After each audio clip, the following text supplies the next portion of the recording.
It was a bleak Monday morning. Donna's alarm went off, but it seemed that the sun hadn't quite caught on to the message. It was dark and raining as heavily as in the lush rainforests, only unlike in the rainforest, instead of lush, warm sunlight, the sky seemed grey as a temp longing for a better life. In the centre of the room there was a cramped bed with a teenage girl, Donna, lying on top of it. Donna begrudgingly got out of bed. Her room looked as if it had been raided by some tyrannical dictator and consumed by war. Her clothing was strewn across the floor like a jigsaw puzzle, with seemingly no resolution. As Donna got up, she slammed her hand against the alarm clock, which was a deep red colour, and the time was 7:30 a.m. Donna's hair was frazzled, almost as if she'd had some kind of electric shock. Donna quickly brushed her hair and put on her school uniform in a way that was almost robotic. She then got dressed and tumbled downstairs to grab some breakfast. Donna didn't take much pride in her appearance. She wore a loose and untucked shirt, which suggested the lack of confidence in herself as much as her appearance. As she came down, she was greeted as per usual by her mother chastising her for sleeping in. How she was going to be late, and how she wasn't going to amount to anything. To which Donna replied her standard, "Am I bothered?" She ate her cereal before grabbing her bag. As she did so, her dad, Geoffrey, approached her before she left. Geoffrey had a certain atmosphere about him. He was warm, loving, and kind-hearted. You shouldn't believe a word she says, he spoke gently, like a soothing hug, which wrapped around Donna like a protective shield. You're going to do great things. I can just feel it in my bones. Donna didn't really believe him, but she always loved how much he cared about her. I know you maybe don't believe it, Donna, but there isn't any parent out there who wouldn't give the universe to their child if they could, he said softly as he waved Donna off for the day and went to get ready for work himself. As Donna braved the harsh morning, she found herself wondering what she would do in her life. She didn't expect much to happen, probably work to death before dying cold and alone, but Donna had no idea of the life which was yet to come. As she walked to school, she crossed a road only to bump into a tall and thin stranger, wearing a mud-brown trench coat, a deep lagoon blue pinstripe suit, and red Converse trainers.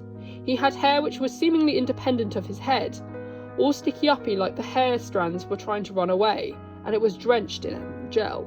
"Oi, watch it, mate!" Donna yelled at the man. The man turned round to look at Donna.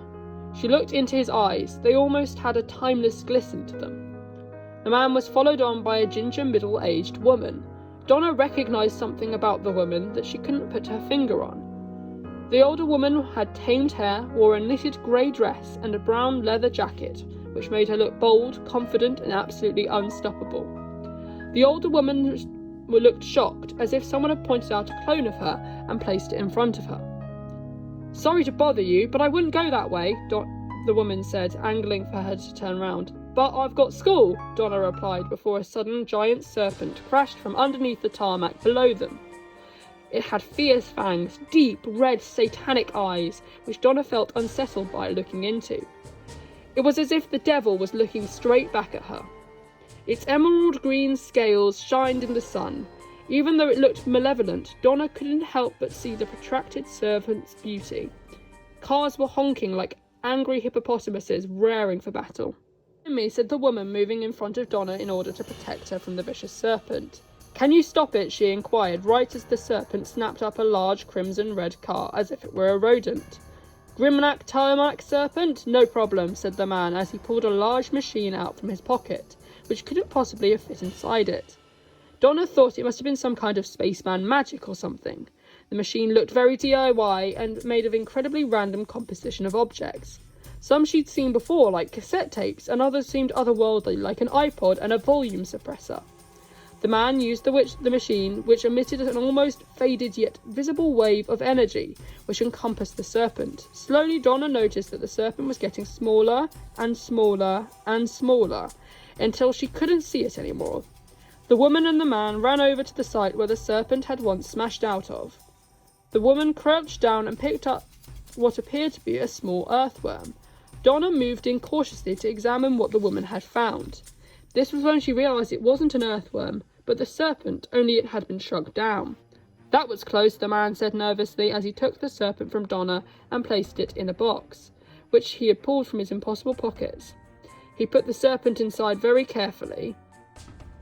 He then got what looked like some kind of magic wand crossed with a scientific instrument. It had a blue emitter on the end and a crackled effect on the handle. He removed the nib from the end to reveal a pen. He used the sharp end of the pen to poke holes in the box, almost like wormholes sucking in air so the serpent could breathe. "Well, I suppose after that you probably want explanations. He's the doctor and I'm said the woman before being interrupted by the doctor, who rather mysteriously didn't want the woman to reveal her identity. "Well, I am Donna," the young girl replied. Donna felt odd. She'd only met this strange couple a few minutes ago, and already she felt like she'd known them her whole life. "Nice to meet you, Donna," smiled the doctor to himself. "It's a pleasure as always. Now, what I just did was temporarily compress the volume of that serpent." Suddenly, the doctor could feel the weight of the serpent begin to increase again. "But soon it's going to get larger again, so sorry, but we better dash. Before we go, though, I just wanted to say you are so special, you know that, right?" The weight lift shifted once again. The doctor knew he had to go. "Anyway, we really have to go," he said as he waved Donna off, followed by the mysterious yet familiar woman, as they ran off, presumably to go off and have even more adventures. Donna began to continue her walk back to school. She had already been put through so much beyond her understanding, and she hadn't even started maths yet. She walked across the road thinking about the perplexing statement the doctor had said. A pleasure as always. What did he mean by always? When had they met before? And who was that mysterious woman? Why was she so familiar? One thing for sure, that one day she hoped she could be as brave and confident as her too. Maybe she would, she thought, as she walked into the road, not looking either direction, only to be hit by a car driving as fast as a bullet. Donna fell to the ground, not dead, but merely unconscious. She would wake up a few hours later with no knowledge of recent events, and the story became yet another story where Donna missed it all again. Or did she? Not far away, the doctor and the woman arrived at an out-of-time police box. The doctor opened the door, unleashing the magical glow coming from within the interior. The doctor welcomed the woman in. "You coming in, Donna?" he inquired. Donna was distracted as she was contemplating what her father had told her all those years ago. There isn't a parent out there who wouldn't give the universe to their child if they could. All these years later, his words had finally come to pass. Donna looked up to the morning sky as the sun rose, bringing hope to the world. "I love you, Dad," she said, as she walked back inside the TARDIS, followed on by the doctor. The police box's mystic light and energy consumed the area as it moved on to the next adventure.